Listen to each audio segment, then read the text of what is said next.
दोस्तों, परम ज्ञान की दुनिया में आपका स्वागत है। बहुत पुराने समय की बात है। एक छोटे से गांव में सुजान सिंह नामक एक व्यक्ति रहते थे, जो अपनी उम्र के 40-45 साल होने पर भी इतने फुर्तीले और मजबूत दिखते थे कि कोई उन्हें जवान लड़के से कम न समझता था, क्योंकि वो हर सुबह व्यायाम करते और अपनी सेहत का पूरा ख्याल रखते थे। हमेशा मुस्कुराते हुए हर किसी की मदद को तैयार रहते, और उनके साथ रहता था उनका प्यारा बोलने वाला एक तोता, जो उनके कंधे पर बैठा हर बात समझता और बोलता भी था, मानो कोई उनका दोस्त हो। उस दिन सुजान सिंह अपने घर के बरामदे में बैठे अपनी मुर्गियों को दाना डाल रहे थे। प्यार से उनसे कहा, अरे मेरी प्यारी मुर्गियों, ये दाने खाओ, मोटी ताजी हो जाओ और रोज ढेर सारे अंडे दो, ताकि गांव के बच्चे स्वस्थ और खुश रहें। वो इतने मगन थे कि पीछे से चुपके से आई एक चालाक बिल्ली को वो नहीं देख पाए। वो बिल्ली उन मुर्गियों पर झपटने को तैयार थी, लेकिन तोते ने उसे देख लिया और जोर जोर से चिल्लाने लगा, सुजान भैया, बिल्ली बिल्ली आ गई, सावधान। पर तब तक बिल्ली ने छलांग मारी और मुर्गियां डर के मारे इधर उधर भागने लगीं। अफरा तफरी मच गई। सुजान सिंह घबरा गए, दिल धड़कने लगा। वो चिल्लाए, अरे रुक जा बिल्ली, मेरी मुर्गियों को मत छू। लेकिन एक मुर्गी डर से घर के पास वाले घने जंगल की ओर भाग निकली।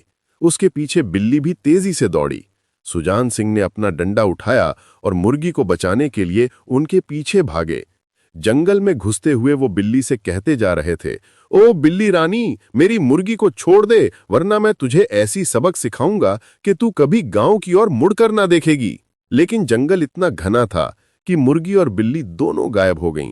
सुजान सिंह थक कर हाँफने लगे। उन्होंने चारों तरफ निगाह घुमाई। तभी एक बड़े पेड़ के नीचे बिल्ली दिखी, जो थकी हारी बैठी थी। लगता था मुर्गी उसके पंजों से बच निकली थी। बिल्ली ने सुजान सिंह को देखा और डर से भाग गई, लेकिन अचानक सुजान सिंह को मुर्गी की आवाज सुनाई दी। वो आगे बढ़े तो देखा मुर्गी एक छोटी सी गुफा के पास सुरक्षित बैठी थी। सुजान सिंह ने जोर जोर से पुकारते हुए कहा, अरे मेरी प्यारी मुर्गी रानी, वापस आ जा। वो शैतान बिल्ली भाग चुकी है, अब कोई खतरा नहीं, मैं हूं ना तेरे साथ। लेकिन जंगल का वो हिस्सा जहां गांव वाले पैर रखने से भी डरते हैं, और दुर्भाग्य से सुजान वहां पहुंच गया था। तभी एक मीठी लेकिन दर्द भरी आवाज गूंजी, है कौन है वहां? जो भी हो, मेरी तरफ आओ, मुझे मदद की बहुत जरूरत है। सुजान ठिठक गया। उसका दिल जोर जोर से धड़कने लगा, जैसे कोई ट्रेन चल रही हो, और वो हकलाते हुए बोला, ये कौन बोल रहा है इस अंधेरे जंगल में? क्या कोई इंसान है या? उसके कंधे पर बैठा तोता, उसका वो चालाक साथी, पंख फड़फड़ाते हुए इशारा करता है, सुजान, आवाज उधर से आ रही है, जाओ देखो, शायद कोई मुसीबत में है। लेकिन सुजान के मन में डर का साया फैला हुआ था। वो पीछे हटते हुए बड़बड़ाया, नहीं नहीं, ये तो भूत का चक्कर लगता है, जल्दी से भागो यहां से। मगर आवाज फिर से गूंजी है, वही मीठी आवाज, डर मत बहादुर इंसान, मैं कोई भूत नहीं, मैं हूं श्वेतगढ़ की राजकुमारी अलकनंदा हूं, और यहां जंगल में कैद हूं। सुजान की आंखें आश्चर्य से फैल गईं। उसने जिज्ञासा से पूछा, पर तुम दिख क्यों नहीं रही, कहां हो तुम? उधर से जवाब आया, मैं तालाब के बीचों बीच हूं, मेरे पास आओ, सब कुछ बताऊंगी। सुजान मुर्गी को मन ही मन कोसते हुए आगे बढ़ा और सोचता जा रहा था कि ये छोटी सी शरारत कितनी बड़ी मुसीबत बन गई। आवाज फिर से आती है, हाँ ऐसे ही आते रहो, मैं तुम्हें देख रही हूं। और सामने एक चमकता तालाब नजर आ रहा है। उसके बीच में एक छोटा सा गेंदे का पेड़, और उस पर सिर्फ एक खिलता फूल, पीला और चमकीला जैसे कोई सूरज का टुकड़ा। सुजान ने तालाब की ओर देखते हुए कहा, पर राजकुमारी, तुम कहीं नजर नहीं आ रही। और तभी उस फूल से आवाज निकली, ये जो गेंदे का फूल देख रहे हो, वही मैं हूं। जादूगर गोरखनाथ ने अपने काले जादू से मुझे यहां कैद कर दिया है। सुजान चौंक कर पीछे हटने लगा। उसकी आंखों में आश्चर्य और दया का मिश्रण था। वो हकलाते हुए बोला, क्या तुम फूल बन गई हो? ये कैसे हो सकता है? जरा अपनी पूरी कहानी बताओ। और राजकुमारी अपनी आवाज में पुराने दर्द को समेटे शुरू करती है, तो सुनो मेरी कहानी। मेरे पिता राजा संग्राम सिंह श्वेतगढ़ के शासक थे। वो हर साल प्रजा के मनोरंजन और बहादुरों को परखने के लिए बड़ी बड़ी प्रतियोगिताएं करवाते थे, जहां दूर दूर के राज्य से योद्धा और जादूगर आते थे। उसने उदास होते हुए कहना जारी रखा।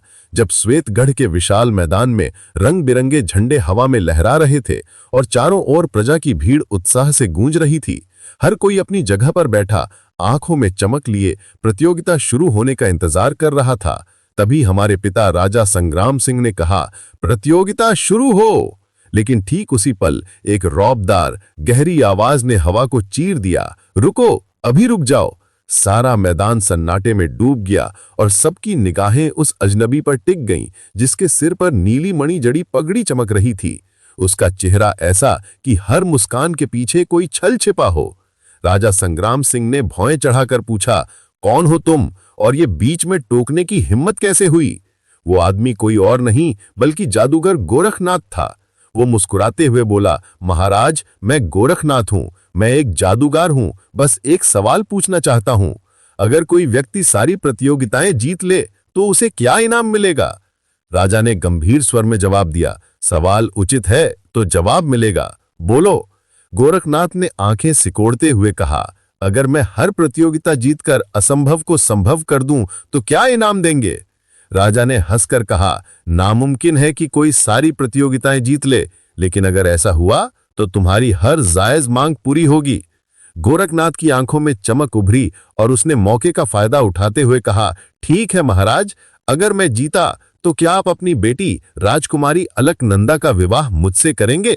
मैदान में सन्नाटा छा गया। राजा का चेहरा गुस्से से लाल हो उठा। वो गरज कर बोले, क्या तुझमें इतनी हिम्मत कि मेरी बेटी के लिए ऐसी बात करे? गोरखनाथ ने निर्भीक होकर जवाब दिया, महाराज, मेरे पास जादू की शक्ति है, राजकुमारी मेरे साथ रानी बनकर हर सुख पाएगी। राजा का गुस्सा अब सीमा लांघ चुका था। उन्होंने सेनापति को हुक्म दिया, इसे पकड़ो और कारागार में डाल दो। लेकिन गोरखनाथ की आंखों में अपमान की आग भड़क उठी। उसने हवा में एक पुरानी पीली हड्डी प्रकट की, होठों में कुछ मंत्र बुदबुदाए और उसे आसमान की ओर उछाल दिया। अचानक बादल गरजे, बिजली चमकी और मूसलाधार बारिश की मोटी धारें जमीन पर बरसने लगीं। मूसलाधार बारिश की मोटी धारें जमीन को चीर रही थीं। प्रतियोगी अपनी जान बचाने को इधर-उधर भाग रहे थे। प्रजा चीखती चिल्लाती तितर बितर हो रही थी और राजा संग्राम सिंह अपने सिंहासन पर बैठे गुस्से और लाचारी के बीच बस ये तमाशा देख रहे थे। तभी जादूगर गोरखनाथ की कर्कश आवाज हवा में गूंजी, संग्राम सिंह, मैं चाहता तो अपनी जादुई शक्ति से राजकुमारी को अभी उड़ा ले जाता, मगर मैंने शराफत से तुमसे उसका हाथ मांगा।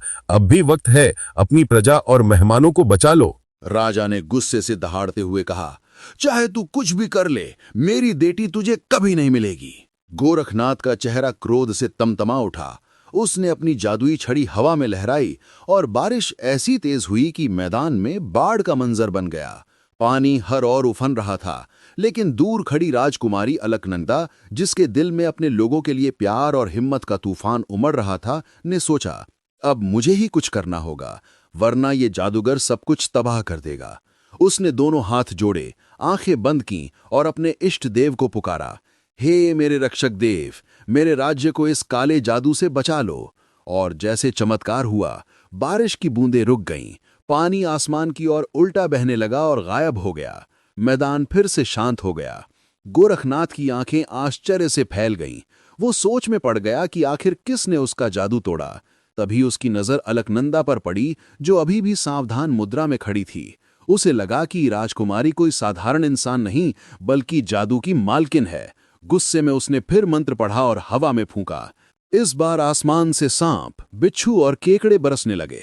प्रजा में हाहाकार मच गया। लोग डर से चीखते हुए भागने लगे। कोई सांप से बच रहा था, कोई बिच्छू से, तो कोई केकड़े के चंगुल से। अलकनंदा ने फिर हिम्मत बटोरी, दोनों हाथ आसमान की ओर उठाए और पुकारा, हे मेरे जीवन रक्षक देव, हमें इस मुसीबत से उबारो। और फिर चमत्कार हुआ। सांप, बिच्छू और केकड़े गोरखनाथ की ओर मुड़ गए। उसके शरीर में समाने लगे, जैसे उसका जादू उसी पर उल्टा पड़ गया। गोरखनाथ घबराकर पीछे हटा। उसकी आंखों में डर और गुस्सा नाच रहा था।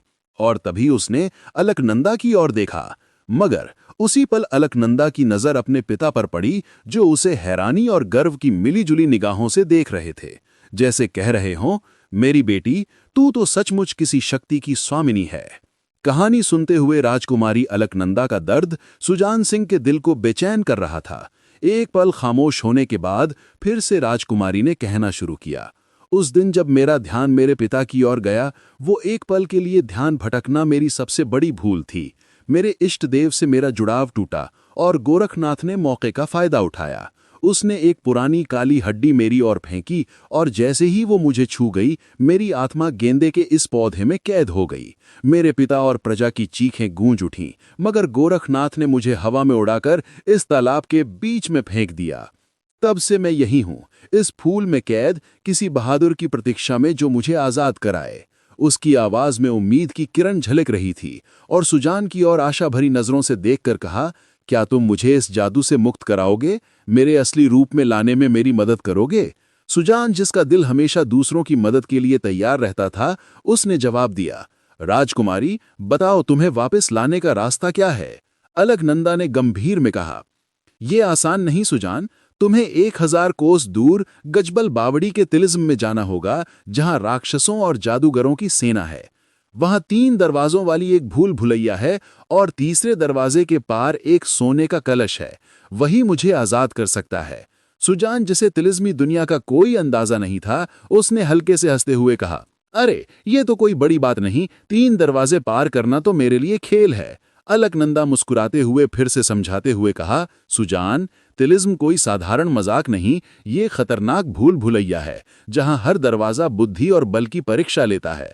पहला दरवाजा आग का, दूसरा छायाओं का और तीसरा राक्षसों का। लेकिन अगर तुम में हिम्मत और होशियारी है तो ये नामुमकिन भी मुमकिन हो सकता है। सुजान ने अंतिम निर्णय लेते हुए कहा, ठीक है राजकुमारी, मैं ये कलश लाऊंगा, बस तुम रास्ता बताओ। अलकनंदा उसकी हिम्मत देखकर उसे गजबल बावड़ी तक का रास्ता समझाने लगी। रास्ता समझने के बाद सुजान सिंह राजकुमारी से सोने का कलश लाने की इजाजत ली और भगवान को याद करके राजकुमारी के बताए अनुसार रास्ते में चल पड़ा। उस भयानक जंगल में सुजान सिंह अपने वफादार तोते के साथ राजकुमारी अलकनंदा के बताए रास्ते पर गजबल बावड़ी के तिलिस्म की ओर बढ़ रहा था। उसका दिल हिम्मत से भरा था, मगर 1 महीने के कठिन सफर ने उसे थकाकर उस खौफनाक जंगल में लापटका। तभी बादलों की गड़गड़ाहट सी एक डरावनी हंसी ने हवा को चीर दिया। हा हा हा, ये मेरा शिकार है, इसे तो मैं खाऊंगा। तभी दूसरी भयानक आवाज आई, नहीं, ये मेरा शिकार है, इसे तो मैं ही खाऊंगा। सुजान का दिल जैसे मुंह को आ गया। वो थरथराते हुए अपने तोते से फुसफुसाया, अरे बाप रे, ये कौन मुझे खाने की बात कर रहा है?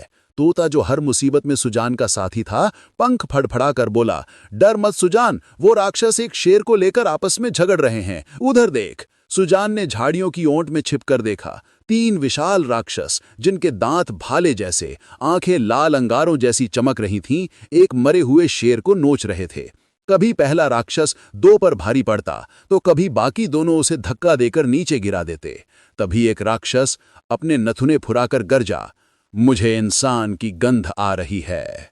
बाकी दोनों ने भी सूंघना शुरू किया और उनकी भयानक नजरें सुजान की ओर मुड़ गईं। सुजान का दिल जैसे धड़कना भूल गया। वो झाड़ी से निकला और जान बचाने के लिए तेजी से भागने लगा, मगर एक राक्षस की नजर उस पर पड़ गई। उसने बाकी दोनों को चिल्लाकर बताया और अब तीनों राक्षस पेड़ उखाड़ते, जमीन हिलाते सुजान के पीछे दौड़ पड़े।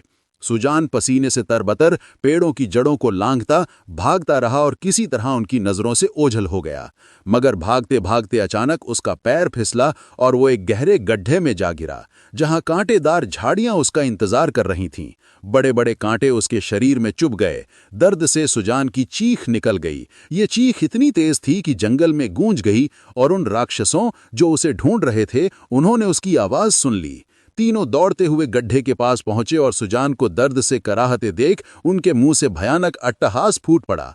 तभी एक राक्षस अपना विशाल पत्थर सा हाथ लंबा किया और उस गड्ढे में उतरने लगा। सुजान ने उस हाथ को अपनी ओर आता देखा। उसकी आंखों में डर साफ दिखाई दे रहा था।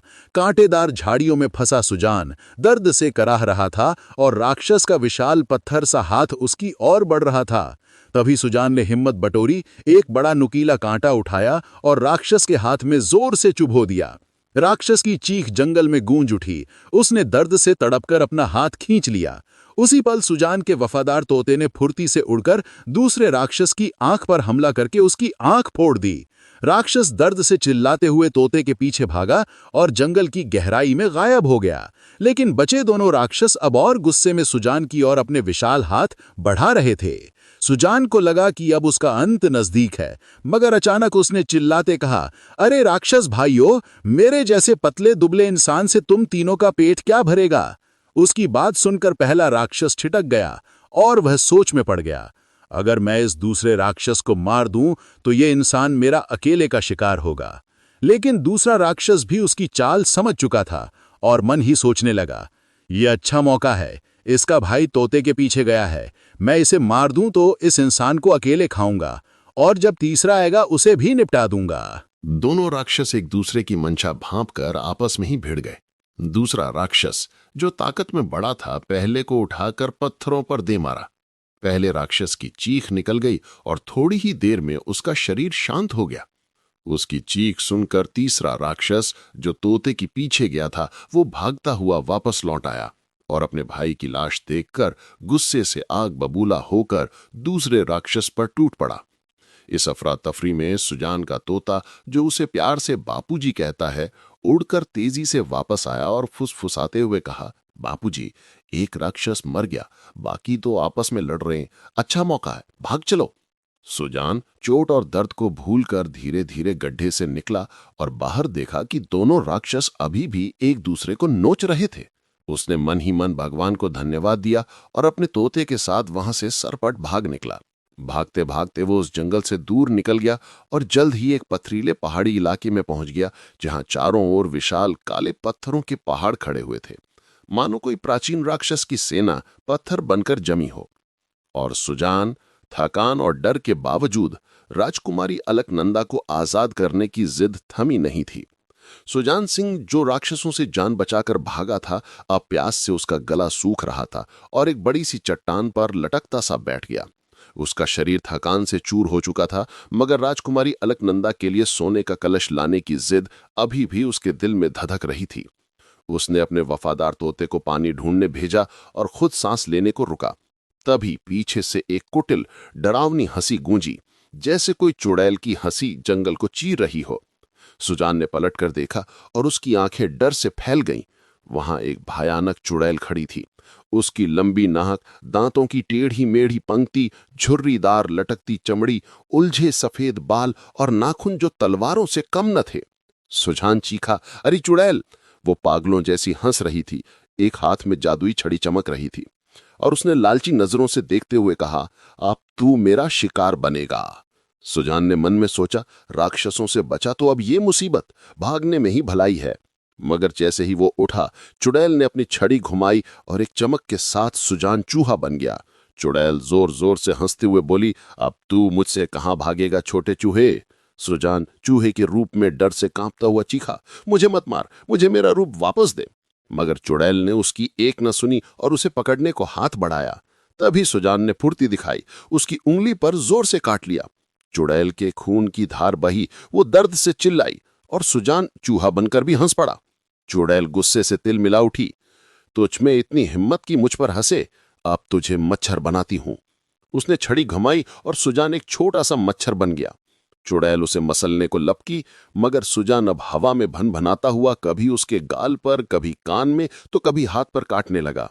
चुड़ैल तड़प उठी, चीखते हुए इधर उधर हाथ मारने लगी, पर सुजान का मच्छर रूप इतना फुर्तीला था कि वो उसे पकड़ ही ना पा रही थी। सुजान सिंह ने मच्छर बनकर चुड़ैल को छकाने की ठान ली थी। इस चुड़ैल को इसकी नानी याद ना दिलाए तो मेरा नाम सुजान सिंह नहीं। चुड़ैल जब उसे पकड़ न पाई तो गुस्से से आग बबूला होकर अपनी जादुई छड़ी घुमाई और सुजान को एक उछलता कूदता बंदर बना दिया। सुजान ने बंदर बनते ही फुर्ती दिखाई, उछलकर चुड़ैल पर झपटा, उसे काटने लगा। चुड़ैल दर्द से चीख पुकार मचाने लगी और सुजान ने मौका देखते ही छलांग लगाकर उसकी जादुई छड़ी छीन ली। छड़ी हाथ में आते ही वो तेजी से एक दिशा में भागा। चुड़ैल, जिसकी सारी शक्ति उस छड़ी में थी, घबरा गई और चीखते हुए उसके पीछे दौड़ी, मेरी छड़ी लौटा दे बंदर। उधर सुजान का वफादार तोता, जो पानी ढूंढकर लौटा था, उसे न देखकर परेशान हो गया और इधर उधर तलाशने लगा। तभी उसकी नजर भागते बंदर और पीछे दौड़ती चुड़ैल पर पड़ी। सुजान ने भी तोते को देख लिया और भागते भागते चिल्लाया, तोता, ये चुड़ैल ने मुझे मच्छर बनाया, फिर बंदर, और अब ये मेरे पीछे पड़ी है। तोता सब समझ गया और चीखे हुए बोला, बापूजी, ये चुड़ैल बहुत खतरनाक है, इसे जल्दी मार डालो वरना हम दोनों ही खत्म समझो। सुजान ने हिम्मत बटोरी और एक ऊंची चट्टान पर उछल कर बैठ गया और छड़ी से बोला, हे जादुई छड़ी, इस चुड़ैल को कछुआ बना दे। पलक झपकते चुड़ैल एक धीमी चलने वाली कछुई बन गई। सुजान ने फिर छड़ी से खुद को अपने असली रूप में लाया और बिना पल गंवाए छड़ी से कहा, अब तू तलवार बन जा। छड़ी एक चमकती तलवार बनी और सुजान ने एक झटके में कछुई की गर्दन काट दी। चुड़ैल अपनी असली शक्ल में आई और चीखते हुए हवा में गायब हो गई। सुजान ने राहत की सांस ली, मन ही मन खुद को शाबाशी दी और तोते से बोला, देखा मैंने कितनी बहादुरी से चुड़ैल को मारा। तोता खुशी से चहचहाया और बोला, बापूजी, आप तो सचमुच के शेर निकले। सुजान हंसते हुए पूछा, अच्छा वो पानी का काम हुआ कि नहीं? तोता बोला, पहाड़ी की उस पार एक झरना है, चलो। दोनों पहाड़ी के दूसरी ओर चल दिए और जल्द ही एक चमकते झरने के पास पहुंचे, जहां ठंडा पानी चट्टानों से गीत गाता बह रहा था। सुजान ने जी भरकर पानी पिया और थोड़ी देर वहीं पर रुककर अपनी थकान उतारी। फिर थोड़ी देर बाद सुजान सिंह जादुई छड़ी थामे गजबल बावड़ी के तिलिस्म की ओर बढ़ चला। उसका दिल राजकुमारी अलकनंदा को आजाद करने की जिद से भरा था, मगर राक्षसों और चुड़ैल से लड़ते लड़ते उसका शरीर थकान से चूर हो चुका था। जैसे ही सूरज ढलने लगा और अंधेरा जंगल पर छाने लगा, सुजान ने अपने वफादार तोते के साथ एक विशाल गूलर के पेड़ के नीचे पनाह ली। थकान ने उसे जकड़ लिया और वो पेड़ की जड़ों में लेटते ही गहरी नींद में डूब गया। तोता भी उसके बगल में सो गया। रात गहराई, चांदनी चुपके से पत्तों की ओट से झांक रही थी। तभी आधी रात को दो हल्की सी परछाइयां पेड़ के पास मंडराने लगी। वो तो परियां थीं, जिनके पंख चांदनी की रोशनी में चमक रहे थे। वो गूलर का फूल तोड़ने आई थी, मगर पेड़ पर एक भी फूल नहीं था। पहली परी ने परेशान होकर दूसरी से कहा, हर रात इस पेड़ पर फूल उगता है, आज क्या हुआ? तभी उसकी नजर नीचे सोते सुजान पर पड़ी। उसने इशारा किया और बोली, ये इंसान, इसकी खाया पेड़ पर पड़ी है, इसलिए फूल नहीं उगा। अगर हम खाली हाथ परी लोग गए तो रानी नाराज हो जाएगी। दोनों परियों ने बिना देर किए सुजान को पकड़ा और हवा में उड़ान भरने लगीं। सुजान की नींद अचानक टूटी। उसने खुद को बादलों के बीच उड़ते देखा। दो परियां उसे थामे परी लोग की ओर ले जा रही थीं। वो घबरा कर चिल्लाया, अरे मुझे कहाँ ले जा रही हो? एक परी ने शांत आवाज में जवाब दिया, चुप रहा, हम तुझे परी लोक ले जा रही हैं। सुजान का डर अचानक उत्साह में बदल गया। वो मन ही मन सोचने लगा, चलो कम से कम परीलोक तो देखूंगा, आखिर होता कैसा है। नीचे चांदनी में नहाया जंगल और पहाड़ों का नजारा देखकर उसका मन खुशी से झूम उठा। उसने परियों से रुकने की गुजारिश की, जरा रुक जाओ, ये नजारा तो देखने दो। मगर परियों ने सख्ती से मना कर दिया। दो परियां सुजान सिंह को तेजी से उड़ाकर ले गईं और जैसे ही वो परिलोक में दाखिल हुआ, वहां की परियां उसे देखकर आपस में फुसफुसाने लगीं। कुछ ने हैरानी से तो कुछ ने शक भरी नजरों से। दोनों परियां उसे सीधे परी रानी के पास ले गईं, जो अपने सुनहरे सिंहासन पर बैठी थीं। परी रानी ने भौहें चढ़ाकर पूछा, ये कौन है और इसे यहां क्यों लाए? एक परी ने झुककर जवाब दिया, रानी जी, ये पृथ्वीलोक का इंसान है। गूलर के पेड़ के नीचे सो रहा था, इसकी छाया की वजह से आज फूल नहीं होगा, इसलिए हम इसे आपके सामने लाए ताकि सच सामने आए। सुजान खड़ा खड़ा परीलोक की चमक और परियों के चेहरों को देख रहा था, मगर हर चेहरे पर एक अजीब सी उदासी और परेशानी साफ दिख रही थी, जैसे कोई भारी बोझ उनके दिल पर हो। परी रानी ने गहरी सांस लेते हुए कहा, जो हुआ सो हुआ, इसे वापस छोड़ाओ, हमारी किस्मत ही खराब है। सुजान ने हिम्मत जुटाकर बोला, परी रानी, अगर इजाजत हो तो एक सवाल पूछूं? आपके चेहरों पर यह उदासी क्यों? परी रानी चुप रही, फिर धीमे स्वर में बोली, पृथ्वीलोक के इंसान, क्या तुम हमारा दुख दूर कर सकते हो? सुजान ने जवाब दिया, दुख तो भगवान ही दूर करते हैं, मैं बस कोशिश कर सकता हूं, बताइए क्या बात है? परी रानी ने दुख भरी आवाज में कहा, वर्षों से एक राक्षस हमारे परिलोक में आता है, हर बार 2-4 परियों को उठाकर ले जाता है। हमने कई बार उसका मुकाबला भी किया, मगर वो इतना ताकतवर है कि हम हर बार हार गए। तब से न जाने कितनी परियां गायब हो चुकी, यही हमारा सबसे बड़ा दुख है। तभी एक परी भागती हुई आई और हाँफते हुए चीखी, रानी जी, वो राक्षस फिर से आ गया। परी रानी चौंक पड़ी, क्या? सुजान ने उनकी घबराहट देखी और पूछा, कौन आ गया? आप इतना डर क्यों रही हैं? परी रानी ने कांपते स्वर में कहा, वही राक्षस जो हमारी परियों को ले जाता है। सुजान की सांस अटक गई, उसकी बोलती बंद हो गई, मगर उसका तोता जो उसे बापूजी कहता था चहचहाया। रानी जी, डरिए मत, मेरे बापूजी उस राक्षस को चुटकियों में मसल देंगे। परीलोक में भगदड़ मच गई। परियां अपनी जान बचाने को इधर उधर छिपने लगीं, मगर परी रानी और सुजान दिल में हिम्मत बटोरकर उस दिशा की ओर दौड़े जहां से राक्षस की भयानक गर्जना गूंज रही थी, और सुजान की जादुई छड़ी उसकी मुट्ठी में कसकर तैयार थी। परीलोक के उस शानदार महल के प्रांगण को, जहां रंग बिरंगे फूलों की महक और चमकती रोशनी बादलों के बीच स्वर्ग सा माहौल बना रही थी, मगर हवा में भय का साया मंडरा रहा था, क्योंकि एक विशाल राक्षस जिसके सिर पर 2 बड़े बड़े सींग चमक रहे थे और गले में इंसानी खोपड़ियों की माला लटक रही थी, हवा में उड़ता हुआ भयानक हंसी के साथ दहाड़ रहा था। उसका बलवान शरीर और जलती आंखें हर किसी को डर से थर्रा रही थीं। सुजान सिंह उसका डरावना रूप देखकर अंदर ही अंदर कांप रहा था। तभी परी रानी ने घबराहट भरी आवाज में उससे कहा, सुजान, तुम यूं खड़े क्यों हो? कुछ करो, वो हमारी ओर बढ़ रहा है। सुजान हकलाते हुए बोला, हाँ, लेकिन। मगर उसका वफादार तोता, जो हमेशा उसका जोश बढ़ाता था, उसके कान के पास उड़कर फुसफुसाया, बापूजी, अब क्या सोच रहे हो? अगर इन परियों को नहीं बचाया तो परीलोक में तुम्हारी इज्जत मिट्टी में मिल जाएगी, फिर क्या मुंह दिखाओगे? तोते की बात सुनकर सुजान के अंदर जोश का सैलाब उमड़ पड़ा। तभी राक्षस ने 2 परियों को अपने पंजों में जकड़ लिया और वो सुजान की ओर देखकर चीखने लगीं, बचाओ हमें, बचाओ। सुजान ने गहरी सांस ली और गर्जन भरी आवाज में राक्षस को ललकारा, रुक जा राक्षस। उसकी आवाज प्रांगण में गूंज उठी। राक्षस रुका और रौबदार स्वर में दहाड़ा, कौन है ये परीलोक में जो मुझे रोकने की हिम्मत करता है? सुजान ने बिना डरे कड़क आवाज में जवाब दिया, राक्षस, इन परियों को छोड़ दे और यहां से भाग जा, वरना मैं तुझे जिंदा नहीं छोड़ूंगा। राक्षस ने ठहाका मारकर हंसा और बोला, भाग जा मच्छर की औलाद, वरना तुझे तो चुटकियों में मसल दूंगा। मच्छर की औलाद सुनकर सुजान को परियों के सामने अपनी बेइज्जती महसूस हुई। वो गुस्से से तिलमिलाया और चिल्लाया, राक्षस, तूने मुझे मच्छर कहा, अब देख मैं तेरा क्या हाल करता हूं। उसने चुड़ैल से छीनी जादुई छड़ी को कसकर पकड़ा और उससे बोला, हे जादुई छड़ी, एक चमकती तलवार बन जा। पलक झपकते ही छड़ी धीरे धीरे एक तेज चमकचमाती तलवार में बदल गई। राक्षस जादुई छड़ी को तलवार में बदलते देखकर चौंक गया और गुस्से में आकर सुजान सिंह को मारने के लिए आगे बढ़ा। राक्षस की भयानक गर्जना दिल में डर पैदा कर रही थी। सुजान सिंह चुड़ैल से छीनी जादुई छड़ी से बनी चमकती तलवार को कसकर थामे सतर्क खड़ा था। जैसे ही राक्षस उसकी ओर लपका, सुजान ने फुर्ती दिखाई और एक ही वार में राक्षस के दोनों हाथ काट डाले। राक्षस दर्द से चीखा, उसकी चीख से पूरा परीलोक कांप उठा, मगर सुजान ने पल भर को भी रुकने का नाम नहीं लिया। उसने तुरंत राक्षस के दोनों पैर काट दिए। राक्षस धड़ाम से जमीन पर गिरा, फिर भी उसकी सांसें चल रही थीं। सुजान ने बिना देर किए आखिरी प्रहार किया और राक्षस का सिर धड़ से अलग कर दिया।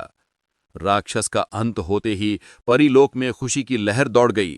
परियां उछलने कूदने लगीं, फूलों की बारिश होने लगी और हर चेहरा मुस्कान और राहत से चमक उठा। सुजान सिंह अब परीलोक का सबसे प्रिय नायक बन चुका था। परियां उसकी खातिरदारी में जुटी थीं। कोई रसीले फल लेकर आ रही थी, कोई स्वादिष्ट पकवान सजा रही थी, तो कोई मिठाइयों की थाल लिए हाजिर थी। सुजान इतना खा पीकर खुशी से फूला नहीं समा रहा था, मगर भरे पेट और थकान की वजह से उसकी आंखें नींद से बोझिल होने लगीं। उसे एक शानदार शयन कक्ष में ले जाया गया, जहां चमकता राजसी बिस्तर चांद की रोशनी सा दमक रहा था। सुजान उस पर लेटते ही परियों की मेहमान नवाजी के ख्यालों में डूबकर गहरी नींद में खो गया। अगली सुबह वो तरोताजा उठा और परी रानी से गजबल बावड़ी की ओर बढ़ने की इजाजत मांगी। परी रानी ने उदास मन से इजाजत दी और जादू से एक चमकता जादुई कालीन और एक जादुई अंगूठी प्रकट की। बोली, सुजान, तुमने हमारे लोक को सुख शांति दी, इसका एहसान हम नहीं चुका सकते, मगर ये उपहार स्वीकार करो। इस कालीन से तुम कहीं भी उड़कर जा सकते हो और इस अंगूठी से कोई भी खाना मांग सकते हो। सुजान ने हल्की मुस्कान के साथ कहा, परी रानी, इसकी क्या जरूरत थी, पर आप इतना आग्रह कर रही हैं तो मैं ये रख लेता हूं। फिर सारी परियां उसे विदा करने परीलोक की सीमा तक आईं। सुजान ने सबको हाथ जोड़कर अलविदा कहा और जादुई कालीन पर बैठकर गजबल बावड़ी की ओर उड़ चला। उसका दिल खुशी से भरा था, क्योंकि अब उसे जंगल में भागना दौड़ना नहीं रहा था। वो आराम से कालीन पर सफर कर रहा था। सुजान सिंह अपने जादुई कालीन पर बैठा बादलों के बीच से गजबल बावड़ी की ओर बढ़ रहा था। उसका मन परीलोक की सुख सुविधाओं के ख्यालों में डूबा हुआ था। वो सोच रहा था, ऐसा सुख तो मेरे घर में भी नहीं मिला जितना परीलोक में मिला। तभी उसका वफादार तोता चहचहाया, बापूजी, क्या सोच रहे हो? इस जादुई कालीन से कहो कि हमें गजबल बावड़ी के खंडहर तक पहुंचा दे, ताकि हम जल्दी वहां पहुंच जाएं। सुजान को तोते की बात जंच गई। उसने कालीन को हुक्म दिया, हमें गजबल बावड़ी के खंडहर ले चल। लंबे सफर के बाद कालीन खंडहर के ऊपर पहुंचा और चक्कर लगाने लगा। नीचे का दृश्य देखकर सुजान का दिल धक से रह गया। विशाल खंडहर में उगी कांटेदार झाड़ियां, ऊबड़ खाबड़ जमीन और बीच में एक तालाब, जिसका पानी समय की मार से गंदला और मटमैला हो चुका था। सुजान ने तोते से कहा, क्या ये वही खंडहर है जहां तिलिस्म है जिससे हम राजकुमारी अलकनंदा को बचा सकते हैं? तोता बोला, बापूजी, जादुई कालीन गलत जगह नहीं रुकता, यही वो जगह है। सुजान ने कालीन को खंडहर में उतारा, उसे समेटा और तोते से बोला, इस उजड़े खंडहर में तिलिस्म? मुझे तो कुछ दिखता नहीं। वो अभी कुछ कदम ही चला था कि अचानक एक गूंजती आवाज ने उसे चौंका दिया। कौन हो तुम और यहां क्या करने आए हो? सुजान हड़बड़ा गया। उसने इधर उधर देखते हुए चिल्लाया, कौन? ये आवाज कहां से आ रही है? उसे कुछ दिखाई नहीं दिया, मगर वही भयानक आवाज फिर गूंजी, जादूगर गोरखनाथ के इलाके में तुम क्या करने आए हो? जवाब दो। जादूगर गोरखनाथ का नाम सुनते ही सुजान का खून खौल उठा। उसने गुस्से से आवाज की दिशा में ललकारा, जादूगर गोरखनाथ, मैं तुम्हारे तिलिस्म में जाऊंगा। अगर तुम मुझे रोक सकते हो तो रोक लो। जादूगर गोरखनाथ की भयानक हंसी खंडहर की दीवारों से टकराई। वो दहाड़ा, सुजान सिंह, तू मेरे होते हुए इस तिलिस्म में नहीं घुस सकता। अगर जान की खैर चाहता है तो अभी वापस लौट जा। मगर सुजान सिंह, जिसके पास जादुई छड़ी, कालीन और अंगूठी की ताकत थी, कहां डरने वाला था। उसने गर्जन भरी आवाज में ललकारा, गोरखनाथ, तू क्या, तेरा बाप भी मुझे तिलिस्म में जाने से नहीं रोक सकता। हिम्मत है तो रोक कर दिखा। उसकी आवाज खंडहर में गूंज उठी और जवाब में गोरखनाथ की ठहाकेदार हंसी फिर गूंजी।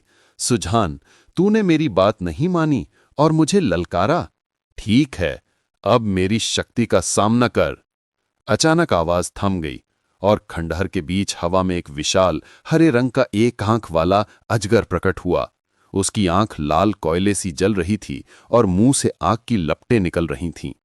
सुजान की सांस अटक गई। वो डर से कांप उठा, मगर हिम्मत नहीं हारी। जैसे ही अजगर ने उसकी ओर आग फेंकी, सुजान ने फुर्ती दिखाई, अपनी जादुई कालीन बिछाई और उस पर सवार होकर हवा में उड़ गया। अजगर बार बार आग की लपटें फेंक रहा था, मगर सुजान की कालीन हर बार उसे चकमा देकर बचा लेती थी। वो कभी दाएं कभी बाएं उड़ता, आग की लपटों को चीरता हुआ निकल जाता। तभी अचानक अजगर ने आग फेंकना बंद किया और एक तेज फुफकार मारी। उस फुफकार से इतनी जोरदार हवा का झोंका आया कि कालीन डगमगा गई। सुजान लड़खड़ा गया। वो कालीन से गिरते गिरते बचा। उसने कालीन के किनारे को कसकर पकड़ लिया और अब वो हवा में इधर उधर झूल रहा था। उसका दिल डर से धड़क रहा था, मगर राजकुमारी अलकनंदा को बचाने की जिद उसे हिम्मत दे रही थी। उसने कांपती आवाज में कालीन से चिल्लाकर कहा, जादुई कालीन, मुझे अपने ऊपर खींच ले, वरना मैं नीचे गिर जाऊंगा। पलक झपकते ही कालीन ने उसे अपनी सतह पर समेट लिया। सुजान अभी खड़ा ही हुआ था कि विशाल एक आंख वाला अजगर, जिसके मुंह से आग की लपटें निकल रही थीं, अपनी जहरीली सांसों से कालीन को अपनी ओर खींचने लगा। कालीन धीरे धीरे अजगर के खुले मुंह की ओर बढ़ने लगी। सुजान ने सोचा, ऐसे तो ये मुझे निगल जाएगा, अब मुझे ही कुछ करना होगा। उसने फुर्ती से जादुई छड़ी को पकड़ा और चिल्लाया, छड़ी, एक लंबा नुकीला भाला बन जा। छड़ी तुरंत चमकते भाले में बदल गई। जैसे ही कालीन अजगर के करीब पहुंची, सुजान ने पूरी ताकत से भाले को उसकी चमकती आंख में घोंप दिया। अजगर दर्द से तड़प उठा, उसकी चीख खंडार में गूंजी और आंख फूटने से अंधा होकर वो इधर उधर आंख की लपटें फेंकने लगा। सुजान ने मौका नहीं छोड़ा। उसने भाले को फिर से छड़ी बनाया और बोला, अब चमकती तलवार बन जा।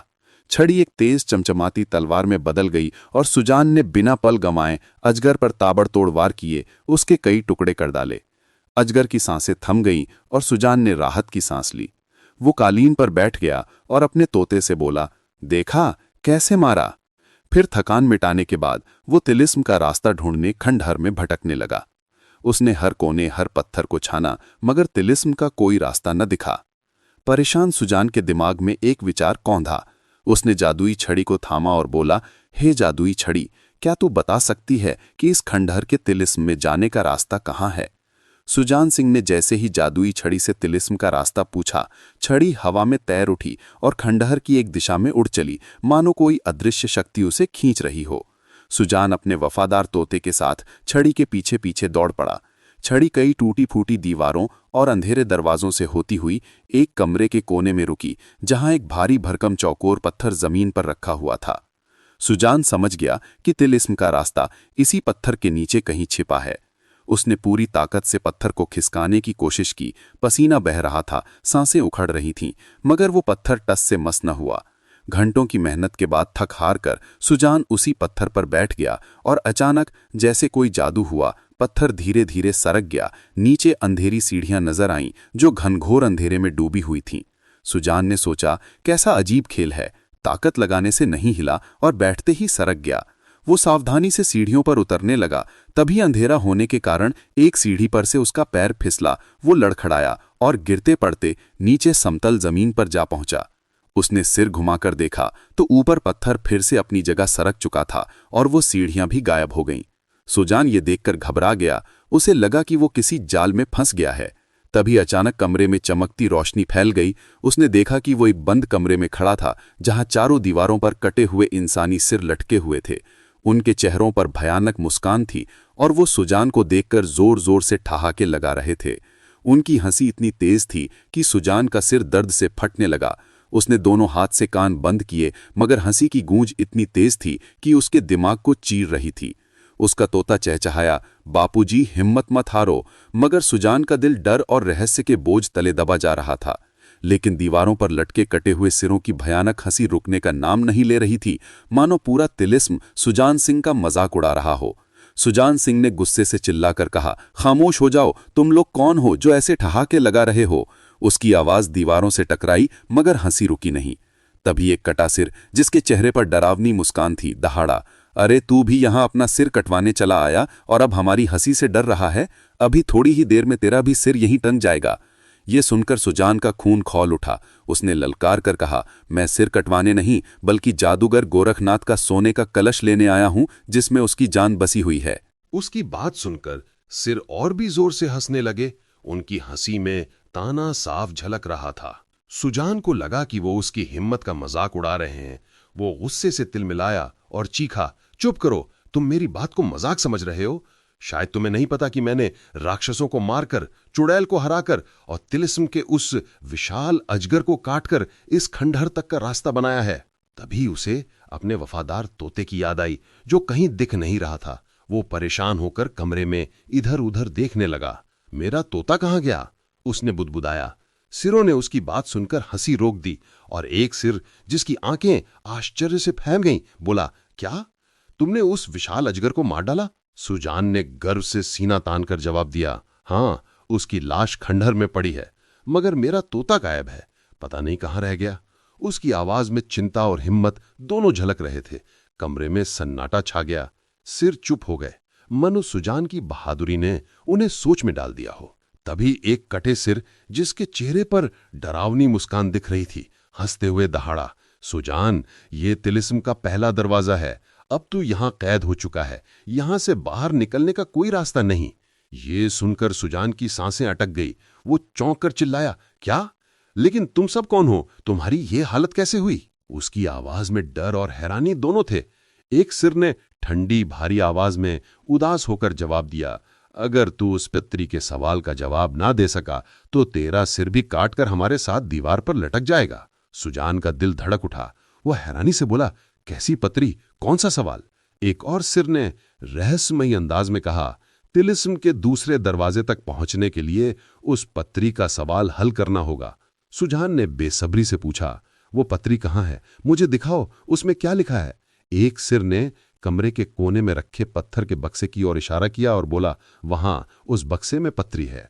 सुजान ने जादुई छड़ी थामे हिम्मत बटोरकर बक्से की ओर कदम बढ़ाए। तभी दूसरा सिर चेतावनी भरे लहजे में चीखा, रुक जा, ध्यान रख, अगर तू पत्री का सवाल ना हल कर सका तो वो पत्री ही तेरा सिर काट देगी।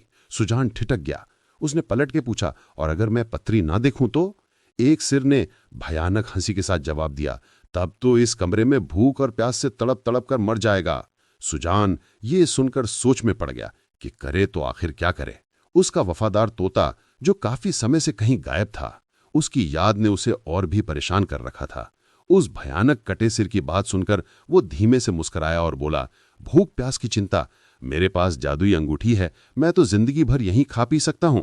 उसकी आवाज में हल्का मजाक था, मगर एक सिर ने गंभीर लहजे में जवाब दिया, ठीक है, भूख प्यास का इलाज कर लिया, मगर सवाल यह है कि कब तक? क्या तू सारी उम्र इस तिलिस्म की कैद में गुजार देगा? सुजान की मुस्कान गायब हो गई और वो कुछ पल के लिए सोच में डूब गया।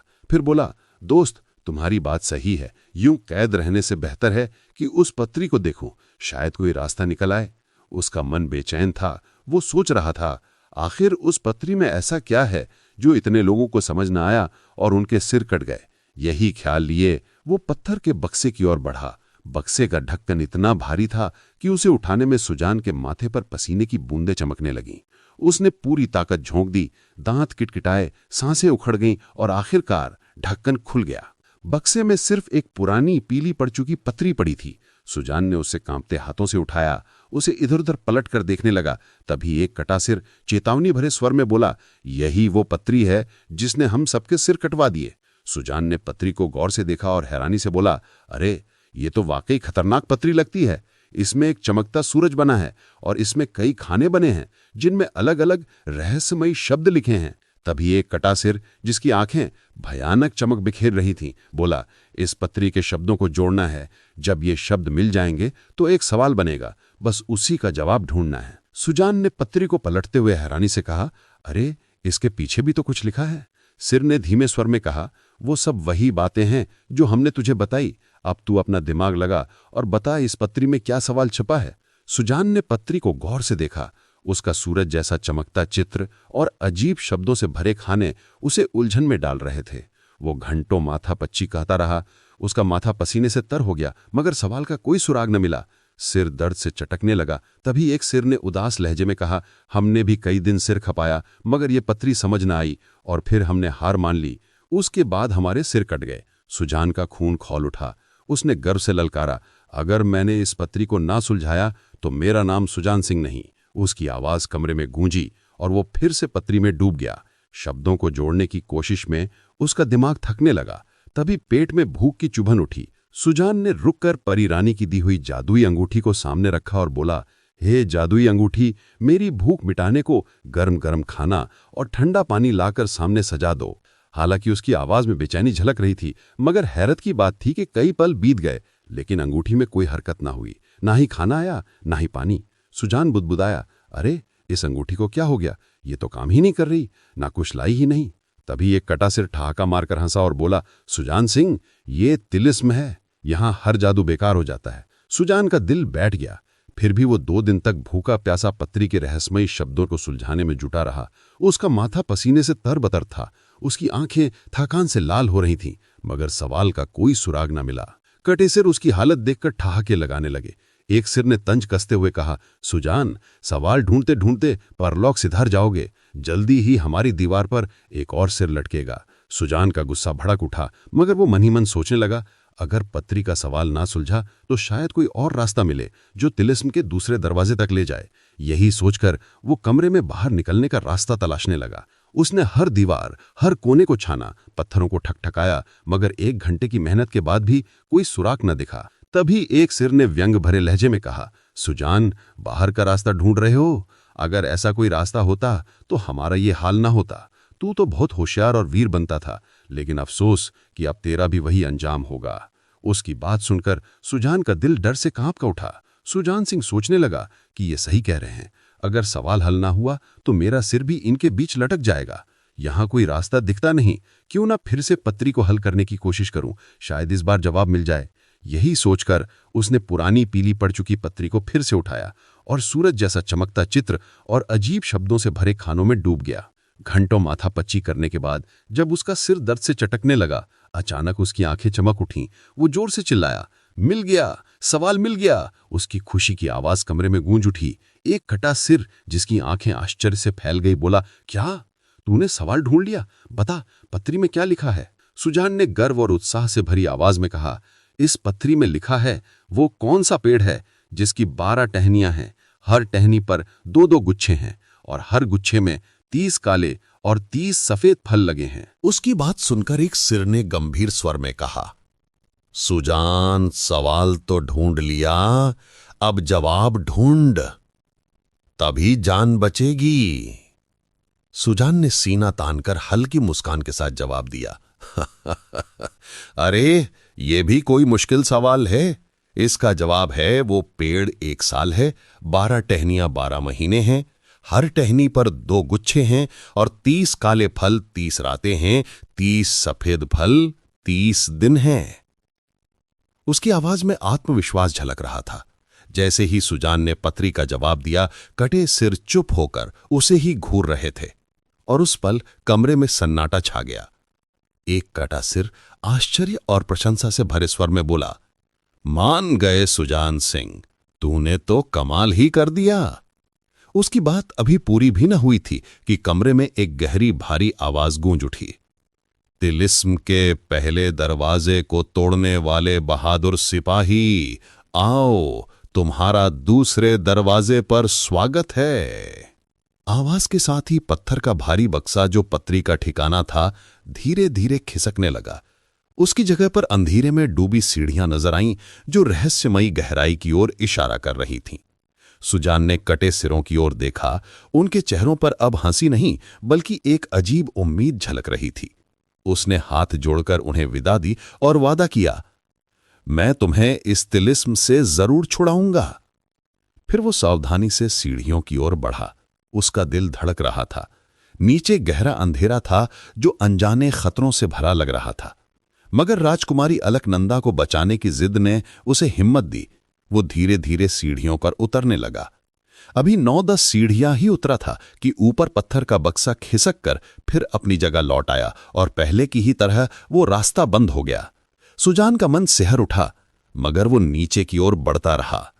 तभी अचानक सीढ़ियों में आग की लपटें भड़क उठीं। लाल पीली भयानक लपटें उसकी ओर बढ़ने लगीं। सुजान ने घबराकर ऊपर की ओर भागने की कोशिश की। वो 2 सीढ़ियां चढ़ा ही था कि नीचे की सीढ़ी अचानक गायब हो गई। अब वो हवा में लटक गया था। उसका दिल जोर जोर से धड़क रहा था। अचानक उसके हाथ से सीढ़ी छूट गई और हवा में सनसनाहट के साथ वो अचानक एक मुलायम पलंग पर जा गिरा।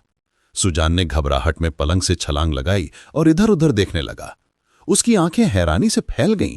वो एक तिलिस्मी कैद खाने में था, जहां 3 तरफ मोटी कठोर पत्थर की दीवारें थीं और चौथी तरफ लोहे का जंगला, जिस पर न कोई कुंडी थी न कोई प्रहरी, सिर्फ लोहे की मोटी मोटी सलाखें थीं जो बाहर की अंधेरी गहराई की ओर इशारा कर रही थीं। कमरे में एक पत्थर का बेंच और वही पलंग था जिस पर वो गिरा था। सुजान का मन बेचैन था। वो इस जाल से निकलने की तरकीब सोचने लगा, मगर कोई रास्ता नजर न आया। उसने लोहे के जंगले की सलाखों को पूरी ताकत से हिलाया, खींचा, धक्का मारा, मगर वो टस से मस न हुई।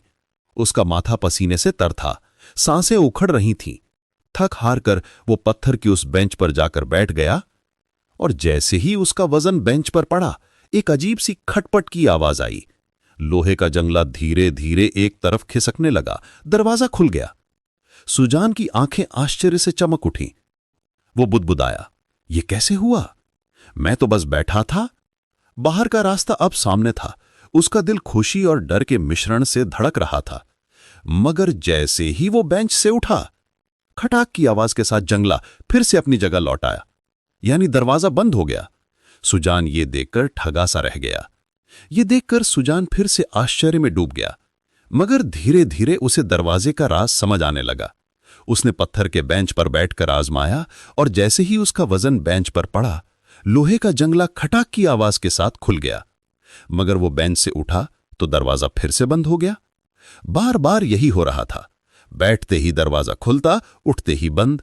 सुजान परेशान होकर बुदबुदाया, कैसा तिलिस्म है ये, उम्मीद जगाता है फिर तोड़ देता है। उसका मन थकान और बेचैनी से भारी था। उसने सोचा थोड़ा आराम कर लूं, फिर कोई तरकीब सोचता हूं। वो पलंग पर लेटा, सिर तकिए पर रखा। तभी अचानक पलंग जमीन में धंस गया।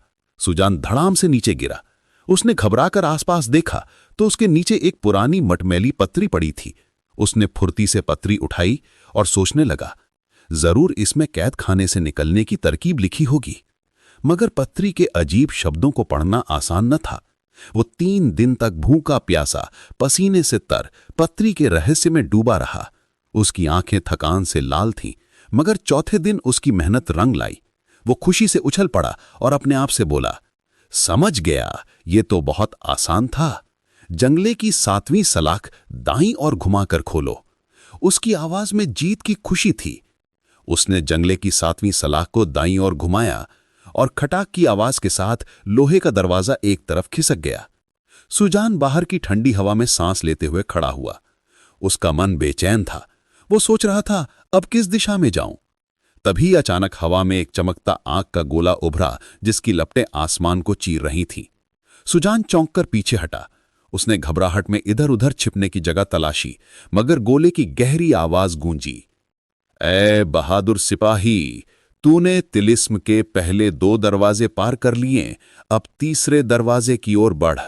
इसके लिए तुझे ये तिलिस्मी तलवार उपहार में दी जा रही है, क्योंकि अब तक तेरी बुद्धि की परीक्षा थी, अब शक्ति का प्रदर्शन करना होगा। इतना कहते ही आग का गोला हवा में फट गया और उसकी जगह एक बूढ़ा प्रकट हुआ, जिसका शरीर पीली दिव्य रोशनी से चमक रहा था। उसके हाथ में एक तलवार थी, जिसकी मूठ सोने सी दमक रही थी। सुजान ने हैरानी और सम्मान से पूछा, मान्यवर, आप कौन हैं? आपकी आवाज मैं कई बार सुन चुका हूं। बूढ़े ने शांत स्वर में तलवार उसे थमाते हुए कहा, मैं इस तिलिस्म का दरोगा हूं, जो इसके रहस्यों की रखवाली करता हूं। सुजान ने तलवार थामते हुए उत्साह से पूछा, तो आपको पता होगा मेरा तोता, जादुई कालीन और छड़ी कहां है? बूढ़े ने रहस्यमयी मुस्कान के साथ जवाब दिया, इस बारे में मैं अभी कुछ नहीं बता सकता। ये सब तुझे तीसरे दरवाजे पर मालूम हो जाएगा। और ये कहते हुए उसने वो तलवार सुजान सिंह को पकड़ा दी। वो तलवार लिए एक अनजानी दिशा की ओर बढ़ चला। कुछ कदम चलते ही एक विशाल गुफा का मुंह सामने दिखा, जिसके अंदर गहरा अंधेरा पसरा था, मानो वो किसी अनजान रहस्य को छिपा रहा हो। सुजान ने सावधानी से गुफा में कदम रखा। उसके कदमों की आवाज दीवारों से टकरा रही थी और आगे हल्की हल्की रोशनी की किरणें झिलमिलाती नजर आईं। वो अभी कुछ कदम ही बढ़ा था कि अचानक ऊपर से एक लंबा काला सांप लटकता हुआ नीचे उतरा। उसका फन जहरीली चमक के साथ हवा में लहरा रहा था। सांप ने तेजी से सुजान की ओर फन बढ़ाया, मगर सुजान फुर्ती से पीछे हटा। सांप ने फिर हमला किया। इस बार सुजान तैयार था। उसने तिलिस्मी तलवार को हवा में लहराया और एक ही वार में सांप का फन काट डाला। सांप तड़पकर जमीन पर गिरा और कुछ पल में उसका शरीर धुंध बनकर हवा में गायब हो गया। सुजान हैरान परेशान बस देखता रह गया। उसने सोचा, ये तिलिस्म है, यहां कुछ भी हो सकता है। फिर वो गहरी सांस लेकर रोशनी की ओर बढ़ा। तभी गुफा में एक विचित्र कर्कश आवाज गूंजी, जो कानों को चीर रही थी, मानो कोई अनजान खतरा उसका इंतजार कर रहा हो। गजबल बावड़ी की उस रहस्यमय गुफा में वो एक ओर चला जा रहा था, जहां हल्की रोशनी और कर्कश आवाजों के बीच सुजान सिंह सतर्कता से बढ़ रहा था। तिलिस्म तलवार उसके हाथ में चमक रही थी। तभी अचानक उसके सामने एक भयानक हरा दानव प्रकट हुआ, जिसके सिर पर बालों की जगह जहरीले सांप लहरा रहे थे। नाक के ऊपर एक लंबी नुकीली सींग उगी हुई थी और पैरों की जगह जानवरों जैसे खुर थे, जो जमीन को खुरच रहे थे। दानव का अट्टहास गुफा की दीवारों से टकराकर गूंज रहा था। वो सुजान की ओर बढ़ता हुआ दहाड़ा, जादूगर गोरखनाथ के दुश्मन, मेरे एक टक्कर से तेरे चिथड़े उड़ जाएंगे। इतना कहकर दानव पूरी ताकत से सुजान की ओर दौड़ा। सुजान ने फुर्ती दिखाई और गुफा की दीवार के किनारे सट गया। जैसे ही दानव पास पहुंचा, सुजान एक तरफ हटा और दानव जोर से दीवार से टकरा गया। टक्कर इतनी जबरदस्त थी कि दीवार के टुकड़े टुकड़े हो गए। पत्थरों की धूल हवा में उड़ने लगी। दानव दर्द से कराहता हुआ गुस्से में दहाड़ा। उसका वार खाली गया। वो और क्रोधित होकर सुजान की ओर फिर लपका। इस बार सुजान ने हिम्मत बटोरी। वो उसी जगह अड़े खड़ा रहा। जैसे ही दानव टक्कर मारने को पास आया, सुजान ने हवा में छलांग लगाई। उसकी तिलिस्मी तलवार हवा में चमकी और एक ही प्रहार में उसने दानव की गर्दन धड़ से अलग कर दी। दानव की कराह गुफा में गूंजी और उसका शरीर जमीन पर गिर पड़ा। सुजान की सांसें तेज हो गई थीं। हरे दानव की गर्दन कटते ही उसका शरीर राख में बदल गया और हवा में धुंध की तरह गायब हो गया। सुजान सिंह, जिसके हाथ में तिलिस्म तलवार अभी भी चमक रही थी, जानता था कि ये सब तिलिस्म का जाल है। इसलिए वो बिना रुके गहरी सांस लेकर गुफा में आगे बढ़ चला। उसका दिल राजकुमारी अलकनंदा को बचाने की जिद से धड़क रहा था। कुछ कदम चलते ही गुफा में एक चमकती रोशनी दिखी, जो धीरे धीरे तेज होती गई। सुजान का चेहरा खुशी से दमक उठा। उसे लगा कि वो गुफा से बाहर निकलने वाला है। जैसे ही वो गुफा के मुहाने से बाहर कदम रखा, एक ताज़ा सुहानी हवा ने उसे छुआ और वो एक शानदार बगीचे में पहुंच गया। बगीचा इतना मनमोहक था कि सुजान का मन आनंद से झूम उठा। वहां किनारों पर तिरछी क्यारियों में रंग बिरंगे फूलों के पौधे लहलहा रहे थे। चारों कोनों में छोटे छोटे फव्वारे पानी की बूंदों को हवा में उछाल रहे थे और बगीचे के बीच में एक विशाल जलाशय था, जिसका स्वच्छ पानी सूरज की किरणों में चमक रहा था। जलाशय के केंद्र में एक भव्य फव्वारा था, जिसके बीच में एक सुंदर महिला की मूर्ति खड़ी थी, मानो वो उस तिलिस्म की रानी हो। सुजान की नजर बगीचे में बनी कुछ आकृतियों पर पड़ी, जो दूर से जीवित लोगों जैसे दिख रहे थे। वो खुशी से उनकी ओर बढ़ा, सोचकर कि शायद कोई उसका साथी मिल जाए, मगर पास पहुंचते ही वो ठगा सा रह गया।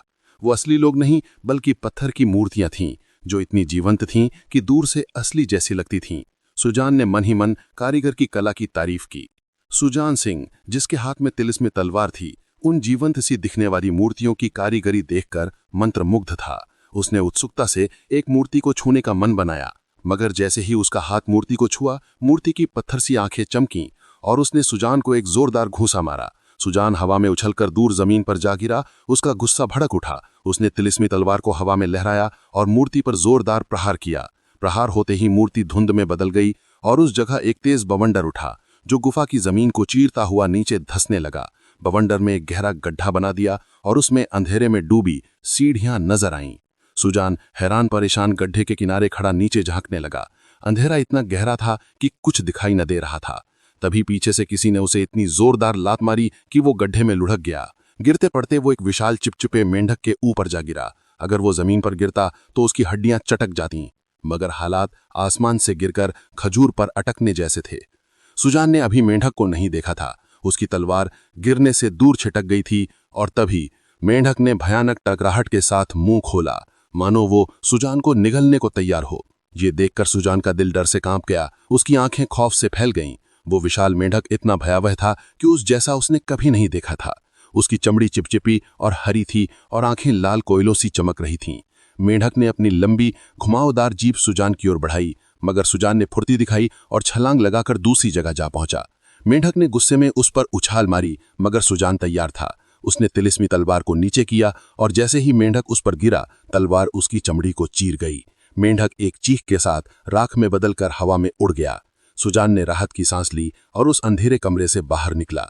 बाहर एक विशाल बगीचा था, जहां रसीले फलों से लदे पेड़ लहलहा रहे थे। सेब, आम और अनार इतने लुभावने कि किसी का भी मुंह ललचा जाए। सुजान, जो कई दिन से भूखा प्यासा था, के मुंह में पानी आ गया।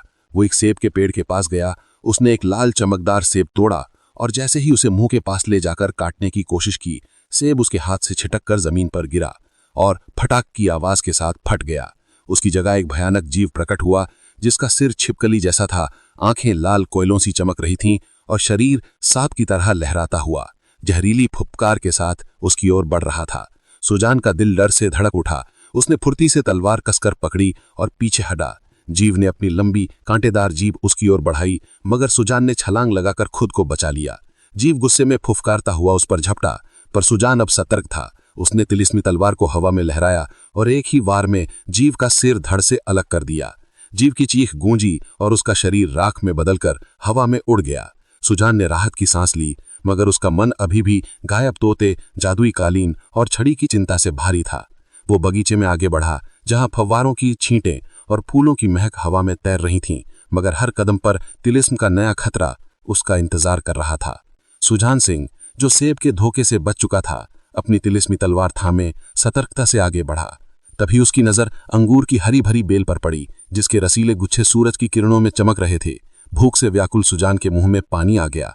उसने एक गुच्छा तोड़ने की कोशिश की, मगर कितनी भी ताकत लगाए गुच्छा टस से मस न हुआ। वो बेल को हिलाने डुलाने लगा और तभी बेल एक तरह की आवाज करने लगी, मानो कर रहा की आवाज हो। तभी बेल के नीचे जमीन पर एक पत्थर खिसका और एक अंधेरा रास्ता नजर आया। सुजान उस रास्ते में जाने को सोच ही रहा था कि अचानक उसे अपने तोते की वही पुरानी चहचहाट सुनाई दी।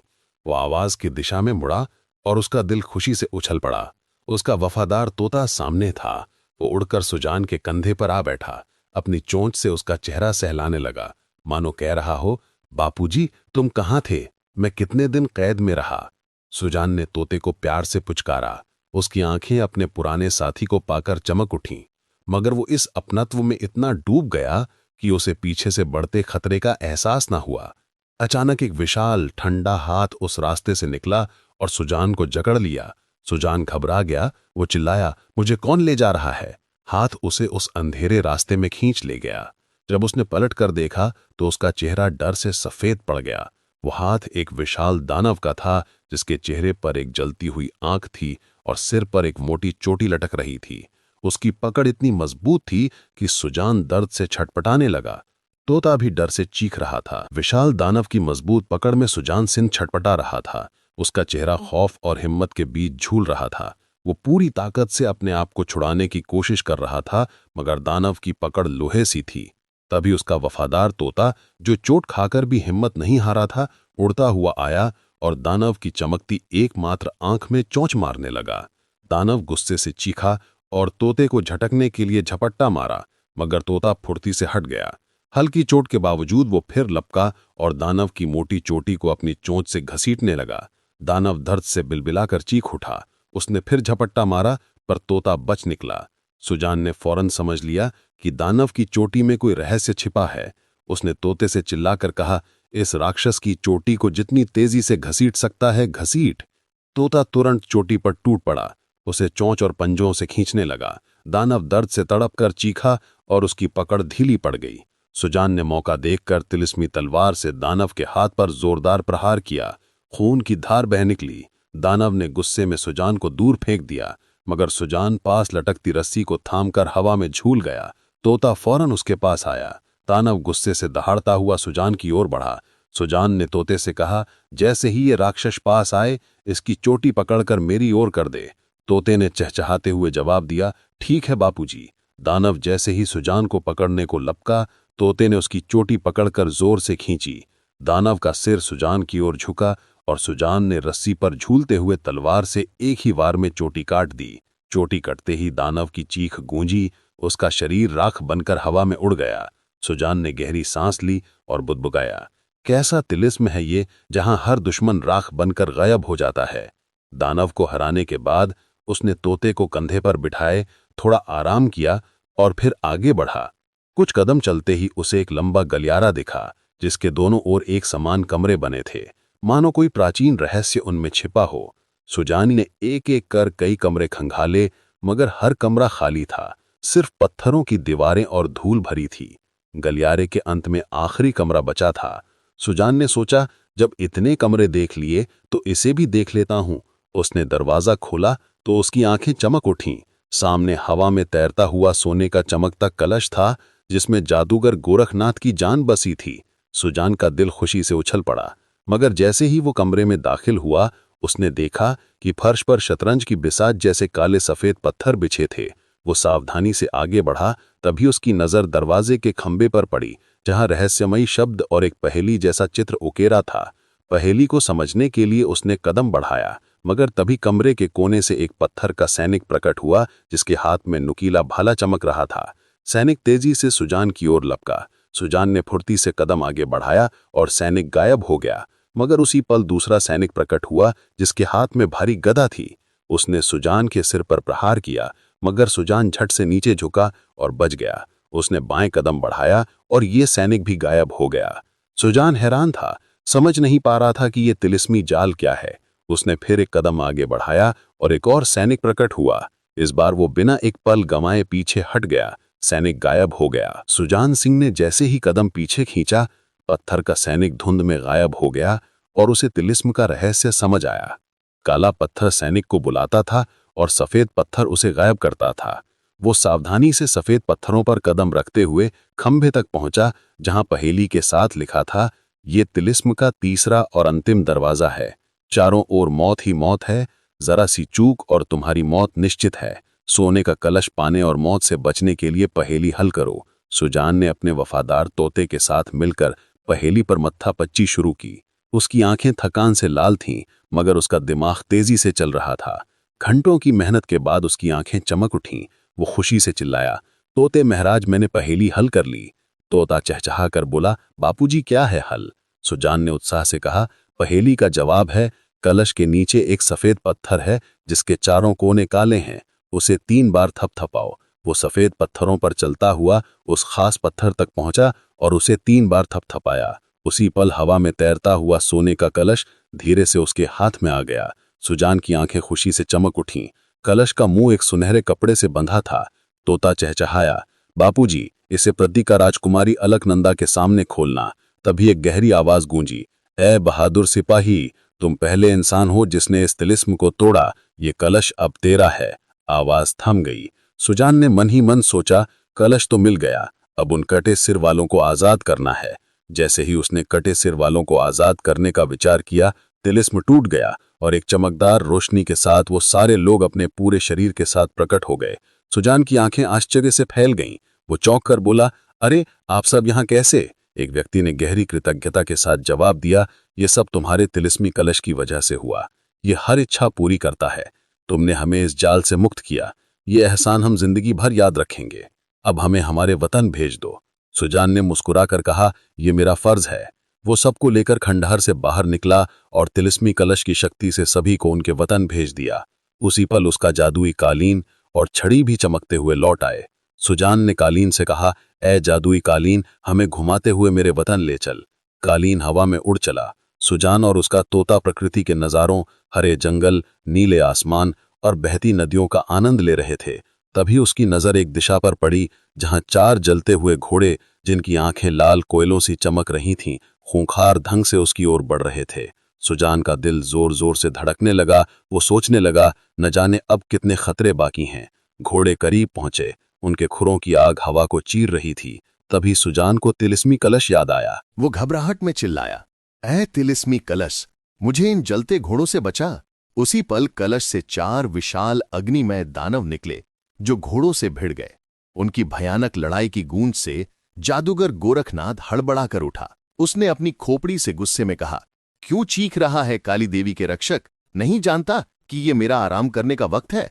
तभी गोरखनाथ की खोपड़ी ने चेतावनी दी, ऐ जादूगर, अपने जादुई गोले में देख, तेरी मौत नजदीक है।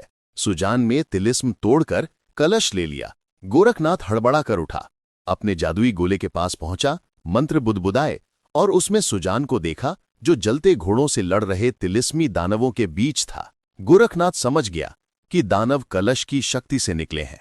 उधर कलश के दानवों ने घोड़ों को मारकर वापस कलश में समा लिया। गोरखनाथ ने गोले में ये सब देखा। उसका गुस्सा आसमान छूने लगा। वो चीखा, यह असंभव है। खोपड़ी ने तंज कसते हुए कहा, अब कुछ कर, वरना तू मारा जाएगा। गोरखनाथ ने हवा में हाथ घुमाकर मंत्र पढ़े और एक विशाल चींटा जैसा जीव प्रकट हुआ, जिसे उसने हुक्म दिया, अपनी फौज के साथ मेरे दुश्मन को खत्म कर। चींटा गायब हो गया और सुजान, जो अभी राहत की सांस ले रहा था, के सामने चींटों की विशाल फौज प्रकट हुई। वो बुदबुदाया, ये क्या नई बला है? चींटे उसका शरीर नोचने को बढ़े। सुजान ने तिलिस्मी कलश से पुकारा, मुझे इनसे बचा। तुरंत कलश से कीड़े खाने वाले पक्षियों का झुंड निकला, जिन्होंने चींटों को चट कर लिया और गायब हो गए। गोरखनाथ ने गोले में अपनी हार देखी। वो गुस्से से तिलमिलाया और खोपड़ी से बोला, अब मैं क्या करूं? कलश के बिना मैं बेकार हूं। खोपड़ी ने कहा, क्या मैं तेरी मदद करूं? गोरखनाथ ने निराशा से जवाब दिया, काली देवी के रक्षक, अब तू ही मेरा सहारा है। खोपड़ी गायब होकर सुजान के सामने प्रकट हुई। उसकी आंखें लाल चमक रही थीं। वो गरज कर बोली, धरतीवासी, तूने गोरखनाथ से नहीं, अपनी मौत से दुश्मनी मोल ली। मुझसे टक्कर ले। सुजान को हंसी आ गई। वो हंसते हुए बोला, गोरखनाथ ने मुझसे लड़ने को एक छोटी सी खोपड़ी भेजी। खोपड़ी ने सुजान की हंसी पर गुस्से से दहाड़कर कहा, ज्यादा मत हंस, मैं तेरी मौत हूं, और उसकी ओर लपकी। सुजान ने तिलिस्मी कलश से पुकारा, मुझे बचा, मगर खोपड़ी हंसी, मैं काली देवी का भक्त हूं, तेरा जादू मुझ पर बेकार है। उसकी भयानक हंसी गूंजी। सुजान ने जादुई छड़ी को आजमाया, खोपड़ी को कैद कर, मगर कोई असर न हुआ। फिर उसने कालीन से कहा, मुझे नीचे उतार, पर कालीन भी स्थिर रहा। सुजान की सांसें थम गईं। तभी खोपड़ी ने उसे जोरदार टक्कर मारी। वो गिरते गिरते बचा, मगर दर्द से कराह उठा। उसने हिम्मत बटोरी, तलवार उठाई और खोपड़ी पर प्रहार किया, मगर खोपड़ी पर खरोंच तक न आई। घंटों की लड़ाई में सुजान घायल हो गया। तभी तोते ने चहचहाकर कहा, बापूजी, खोपड़ी को कहो कि कलश तोड़ देंगे। सुजान ने तोते की बात मानी, मगर जैसे ही वो बोलने को मुड़ा, खोपड़ी ने फिर टक्कर मारी। इस बार सुजान हवा में लहराता हुआ नीचे पेड़ों के घने झुरमुट में जा फंसा। उसका शरीर खरोचों और चोटों से भर गया। वो मुश्किल से जमीन पर उतरा। तभी खोपड़ी हंसती हुई फिर उसके सामने प्रकट हुई। वो फिर हमला करने को बढ़ी। सुजान ने आखिरी हिम्मत जुटाई, तिलिस्मी कलश को हवा में उठाया और चिल्लाया, ऐ काली देवी की मनहूस खोपड़ी, अगर तूने मुझ पर हमला किया तो मैं इस कलश को जमीन पर पटक कर तोड़ दूंगा। खोपड़ी ठिठक गई। उसकी लाल आंखें डर से कांपने लगीं। वो बुदबुदाई, अब मैं गोरखनाथ को नहीं बचा सकती, मुझे माफी मांगनी होगी, और धुंध बनकर गायब हो गई। सुजान की सांस में सांस आई। उसने तुरंत कलश से कहा, मुझे और मेरे तोते को मेरे वतन में फूल बनी राजकुमारी अलकनंदा के पास पहुंचा दे। राजकुमारी ने उसे देखते ही खुशी से चहकी, सुजान तुम आ गए? सुजान ने गर्व से कहा, हाँ राजकुमारी, ये देखो, मैं सोने का कलश ले आया, अब तुम जल्दी अपने असली रूप में आ जाओगी। राजकुमारी ने उत्साह से कहा, मैं बहुत खुश हूं, जल्दी आग जलाओ और कलश को उसमें डाल दो। तभी हवा में एक चमक के साथ जादूगर गोरखनाथ प्रकट हुआ। उसकी आंखें क्रोध से लाल थीं। वो गरजा, मेरे रहते तो कुछ नहीं कर पाएगा। सुजान ने पूछा, ये कौन है? राजकुमारी चिल्लाई, ये वही दुष्ट गोरखनाथ है जिसने मुझे फूल बनाया। जादूगर ने हंसकर कहा, हाँ मैं वही हूं। सुजान ने तलवार कसकर पकड़ी और बोला, तो देख मैं इस कलश को आग में कैसे जलाता हूं। गोरखनाथ ने मन ही मन सोचा, जादू से इसे नहीं हरा सकता, इसकी तिलिस्मी शक्ति मुझसे ज्यादा है, युद्ध ही एक रास्ता है। उसने हवा में तलवार प्रकट की और सुजान पर झपटा। सुजान ने भी तिलिस्मी तलवार संभाली और दोनों के बीच तलवारों की टक्कर से चिंगारियां उड़ने लगीं। राजकुमारी चीखी, नहीं सुजान, युद्ध में तुम हार जाओगे, इसकी आत्मा कलश में है, आग में डालो। सुजान ने तोते से कहा, मेरे प्यारे तोते, जादुई कालीन ले जाकर सूखी लकड़ियां लाओ। तोता चहचहाता हुआ कालीन पर उड़ा। इधर सुजान और गोरखनाथ की तलवारें हवा में गूंज रही थीं। कभी सुजान भारी पड़ता तो कभी जादूगर। तभी तोता लकड़ियों का ढेर लेकर लौटा और जमीन पर गिरा दिया। राजकुमारी ने तोते से कहा, जादुई छड़ी से आग लगा दो। तोते ने छड़ी लहराई और लकड़ियां लपटों में जल उठीं। आग की लौएं आसमान छूने लगीं। उसने तिलिस्मी कलश को देखा और चिल्लाया, ऐ तिलिस्मी कलश, मुझे आग के पास ले चल। उसी पल वो अपने तोते के सहित जलती लकड़ियों के पास प्रकट हुआ। उसने जादूगर गोरखनाथ की ओर देखकर गरजा, गोरखनाथ, अगर ये कलश आग से बच सकता है तो बचा ले। और बिना पलक गवाए कलश को आग में डाल दिया। कलश के आग में गिरते ही गोरखनाथ की चीखें गूंजी। उसका शरीर लपटों में घिर गया और कुछ ही पलों में वो तड़पता हुआ राख बनकर हवा में उड़ गया। उसी क्षण बीच तालाब का गेंदा फूल गायब हुआ और एक चमक के साथ राजकुमारी अलकनंदा अपने असली रूप में सुजान के सामने प्रकट हुई। सुजान चौंक कर बोला, आप कौन? राजकुमारी ने मुस्कुराते हुए कहा, मैं अलकनंदा हूं, वही जिसे गोरखनाथ ने फूल बनाया था। सुजान की आंखें खुशी से चमक उठीं। उसने भगवान को शुक्रिया कहा और बोला, चलो राजकुमारी, तुम्हें तुम्हारे पिता के पास श्वेतगज ले चलता हूं। जादुई कालीन पर सवार होकर वो और तोता राजकुमारी को लेकर राजा संग्राम सिंह के महल पहुंचे। राजा ने अपनी बेटी को देखा तो खुशी के मारे दौड़कर उसे गले लगा लिया। उनकी आंखों से आंसू बह निकले। राजकुमारी ने अपनी आप बीती सुनाई और संग्राम सिंह ने सुजान का दिल से धन्यवाद किया। उन्होंने सुजान को महल में रुकने का आग्रह किया। सुजान 1 सप्ताह तक वहां रहा, जहां उसका शाही मेहमान की तरह स्वागत हुआ। मगर जब वो अपने वतन जाने की बात करता, राजा और राजकुमारी उदास हो जाते। आखिरकार सुजान के बहुत आग्रह पर उन्होंने उसे जाने की इजाजत दी। सुजान ने वादा किया कि वो फिर लौटेगा और जादुई कालीन पर सवार होकर अपने तोते के साथ घर की ओर उड़ चला। हवा में उड़ते हुए वो तोते से बोला, 3 महीने हो गए घर से निकले, पता नहीं माताजी मेरा क्या हाल करेंगी, और वो मुर्गी तो मिली ही नहीं जिसके लिए जंगल आए थे। तोता चहचहाया, मानो हंस रहा हो। सुजान मुस्कुराया। उसके दिल अलकनंदा को बचाने की जीत से भरा हुआ था। और जैसे ही कालीन श्वेतगढ़ की सीमा पार कर गांव की ओर बढ़ा, सूरज की सुनहरी किरणों में उसकी तलवार चमकी, मानो कह रही हो कि सच्ची बहादुरी और दोस्ती की कहानी कभी खत्म नहीं होती। और सुजान की ये गाथा गांव-गांव में गाई जाएगी, हमेशा के लिए अमर होकर।